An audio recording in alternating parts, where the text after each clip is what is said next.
Hi this is Kishore, welcome back to our channel. So మన దగ్గర pure silk మీద bandhani design తోటి వస్తుందండి. సో సూపర్గా ఉంది, క్రష్ సిల్క్ వస్తుందన్నమాట. సో ఇక్కడంతా కూడా శారీ బాడీ అంతా కూడా మనకు చెక్స్ తోటి వస్తుందండి, జరీ చెక్స్. సో ఇదంతా కూడా ప్యూర్ బాందిని వస్తుంది. సో బార్డర్లో మనకేమో ఫ్లవర్ పార్ట్స్ వస్తుందన్నమాట. సో అది కూడా ఒకటేమో గోల్డెన్ జరీ, ఇంకొకటేమో సిల్వర్ జరీ తోటి చాలా సూపర్గా ఉంది. సో కలర్స్ ఇక్కడ టేబుల్ మీద డిస్ప్లే చేసాం. ఇక్కడ చూడండి, ఇక్కడ సో కలర్స్ అని తీసావమ్మా.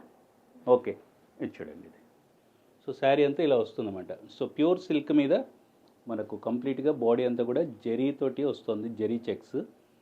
సో ఇదంతా కూడా ప్యూర్ బాందిని. సో మీరైతే కట్టుకునే దానికి మునుపు ఒకసారి రోలింగ్ చేయించుకోవాలి. ఇదిగో చూడండి బాందిని, అండ్ ఇదంతా కూడా జరీ, ఇది ప్రింట్ కాదు. సో క్లాస్గా ఉందండి. సో ఇక్కడ చూడండి, పళ్ళు చూసారంటే రిచ్ పళ్ళు వస్తుంది. సో ప్రైస్ అయితే మనకు 3600 ప్లస్ షిప్పింగ్ పడుతుంది. సో బ్లౌజ్ ఇలా వస్తుంది. సో శారీ బాడీ అంతా కూడా గోల్డెన్ చెక్స్. సో ఒక్కసారి ఇది చూడండి, కలర్స్ చూడండి, స్క్రీన్ షాట్ తీసుకోండి. మీకు కావాల్సినటువంటిది క్లాస్ కొనండి. ఇవన్నీ కూడా జస్ట్ 3600 ప్లస్ షిప్పింగ్ పడుతుంది. Screen shot and WhatsApp. Thank you.